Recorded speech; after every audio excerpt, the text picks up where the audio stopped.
Bom dia, colegas. Na prova discursiva do concurso de delegado de Polícia Federal, caiu a seguinte pergunta: quais os ciclos do poder de polícia e como distinguir a polícia administrativa da polícia judiciária? Quanto à primeira pergunta, o conceito de poder de polícia seria a limitação dos direitos individuais em prol do interesse coletivo da sociedade.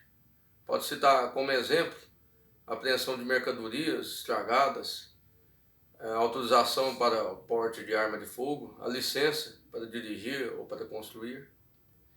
Quanto aos ciclos do poder de polícia, segundo a doutrina, temos 4 ciclos. O primeiro seria a ordem de polícia, que pode ser citado como exemplo as próprias normas previstas no Código de Trânsito Brasileiro, quanto às limitações e o uso do sistema de trânsito.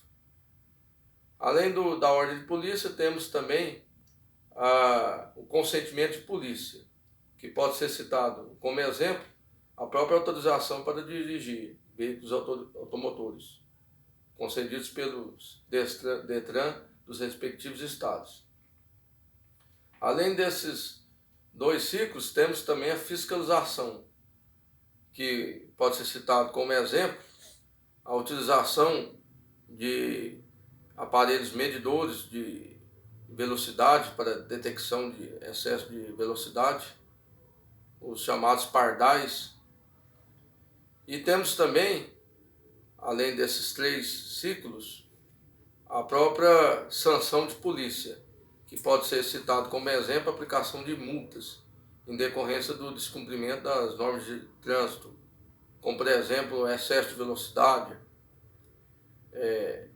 o motorista que furou o sinal vermelho. Então, os 4 poderes de polícia são a ordem de polícia, como previsão no Código de Trânsito Brasileiro, que pode ser citado como exemplo, uma vez que a própria União tem a competência exclusiva para legislar sobre trânsito, nos termos do artigo 22, inciso 11 da Constituição Federal.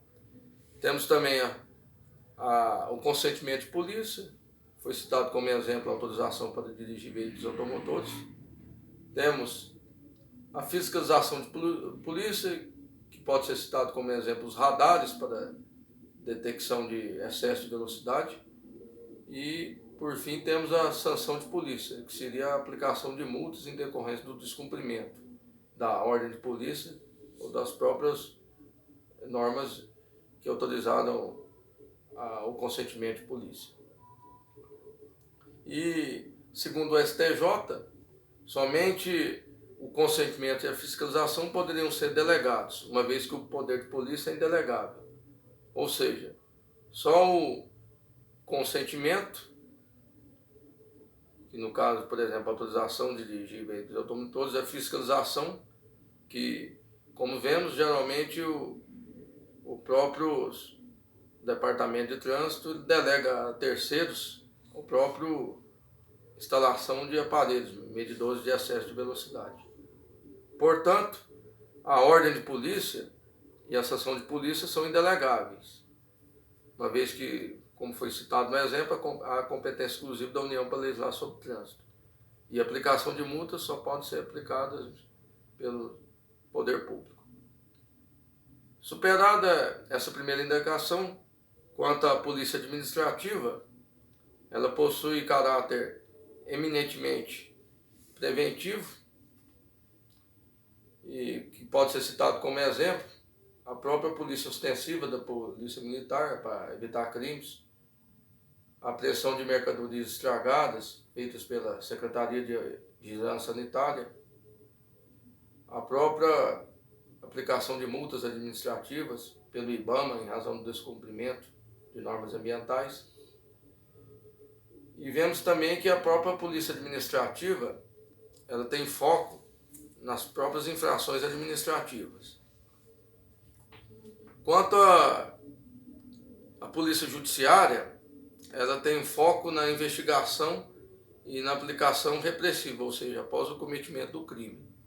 E os órgãos que possuem atribuição são a Polícia Civil e a Polícia Federal, nos termos do artigo 144 da Constituição Federal. Então, realmente, essas são as distinções entre a polícia administrativa e a polícia judiciária.